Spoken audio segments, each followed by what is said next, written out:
لوگوں کے سامنے اپنی ناک اونچی رکھنا اور بڑے بڑے ہوٹلوں میں شادی ہالوں میں جا کر فنکشن کرانا، یہ وہی بربادیاں ہیں سب.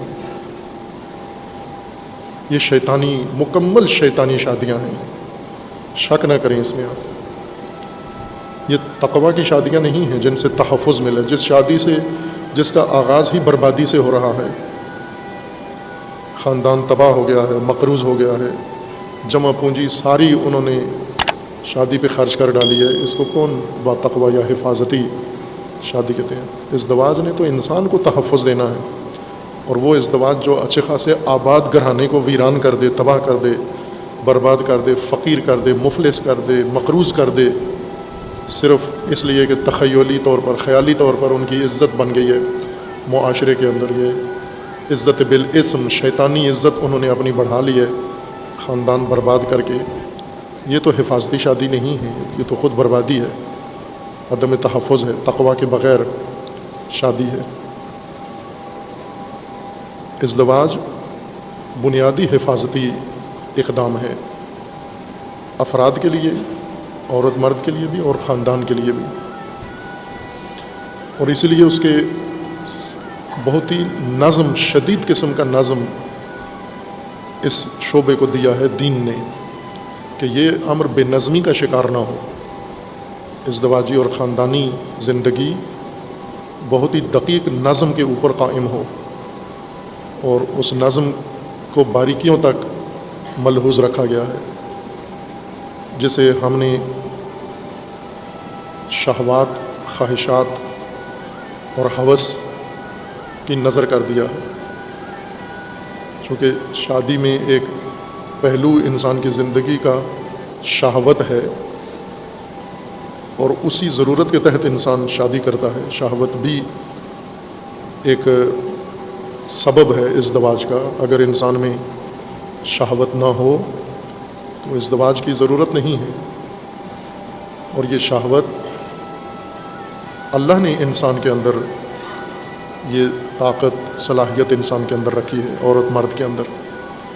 اس کی حکمت ہے، اس کا فلسفہ ہے، تاکہ انسانی نسل قائم رہے. شہوت لذت کے لیے نہیں ہے، تسکین کے لیے نہیں ہے، بلکہ ایک بڑی حکمت کے تحت ہے اللہ تعالیٰ کے نظام میں. شہوت اندرونی انسان کے اندر ایک محرک ہے اپنی نسل کو باقی رکھنے کے لیے. دین، قرآن، عقل، یہ بھی ہیں محرکات، لیکن ہم ان سے عموماً متحرک نہیں ہوتے، تحریک نہیں ہوتے جتنا اندرونی محرکات سے تحریک ہوتے ہیں. اسی لیے اللہ تعالیٰ نے جن حیوانات کی یا جن جانداروں کی نسل کو باقی رکھنا ہے، فنا ہونے سے، تباہ ہونے سے بچانا ہے، ان سب کے اندر یہ خاصیت رکھی ہے تاکہ ان کی نسل ختم نہ ہو زمین سے.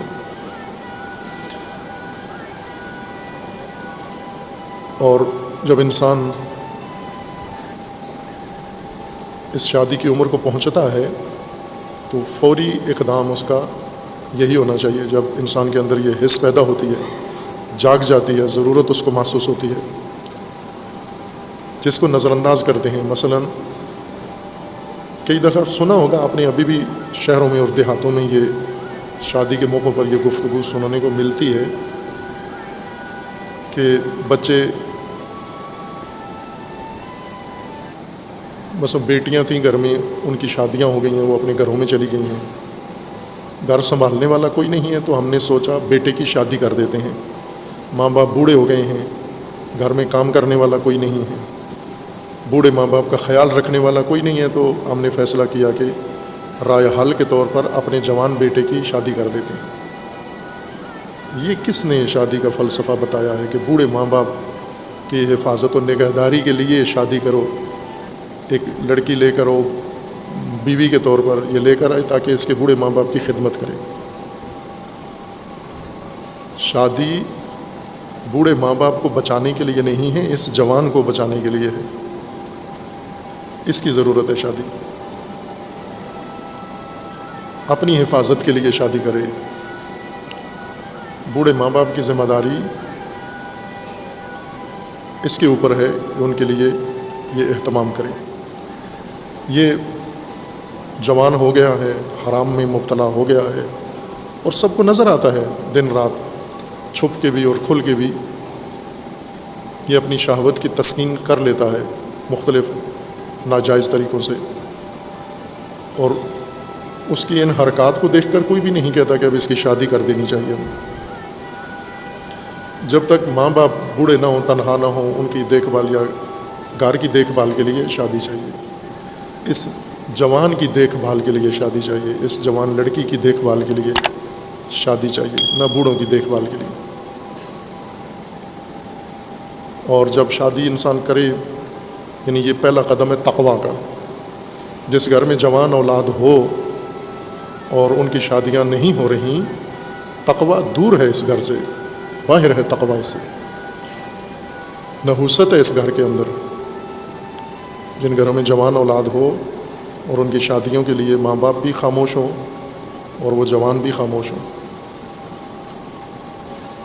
پھر جب بعد میں شادی کر بھی لیتے ہیں تو شادی کو ایک حفاظتی زندگی کی حفاظتی تدبیر کے عنوان سے نہیں کرتے، شادی کو ایک رسم کے طور پر، ایک سماجی رسم کے طور پر انجام دیتے ہیں، اور بربادی کے سارے سامان اس شادی میں لحاظ کر لیتے ہیں جو خاندان کی تباہی کا باعث بنتے ہیں، جیسے رسومات ہیں شادی کے لیے۔